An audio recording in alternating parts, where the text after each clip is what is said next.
không hay toxic សុំ tips study English បងនិយាយទៅការរៀនភាសាអង់គ្លេសហ្នឹងបើថានៅក្នុងការប្រឡងហ្មងណា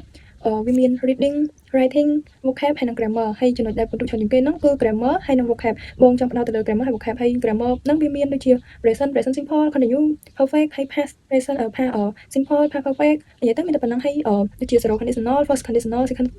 conditional អីជាដើមចឹងទៅហើយដូចជាមាន comparative អីដូចគ្នា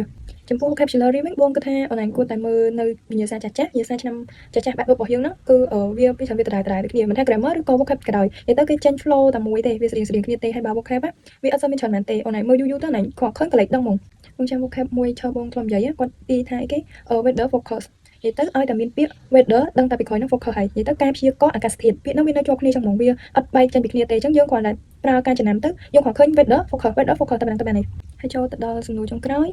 សុំ tip ផ្ដើមពីអត់ចេះអីសោះហ្មងបងចំណុចហ្នឹងគឺប្រហែលដែរដោយសារតែយើងនៅតែ4ខែទៀតទេប្រឡងបាក់ឌុបហើយអញ្ចឹងបងគិតថាបើសិនជាយើងអត់នេះអញ្ចឹងយើងគួរតែធ្វើវិញ្ញាសាបានច្រើនវិញនិយាយទៅសម្រាប់ធ្វើវិញ្ញាសាឲ្យប្រើខួរក្បាលទាំងយល់ទាំងចាំដោយសារតែយើងអត់មានរបៀបថាយើងអត់មានគ្រឹះអត់មានអីពីគេទេអញ្ចឹងវិញ្ញាសាហ្នឹងយើងត្រូវធ្វើមិនឲ្យចាំនិយាយទៅធ្វើមិនឲ្យចាំយកមករបៀបថាយើងមើលទៅធ្លុះចម្លើយមើលទៅឃើញចម្លើយអីចឹងទៅនិយាយទៅចាំចម្លើយហ្មងធ្វើមិនឲ្យចាំឲ្យស្ទាត់តែវិញ្ញាសាដែលយើងធ្វើហ្នឹងទៅគឺអាចនឹងមានសង្ឃឹមបានបន្ទូល្អនឹងនិទេសល្អហើយវីដេអូបងមានតែប៉ុណ្្នឹងទេបាយបាយ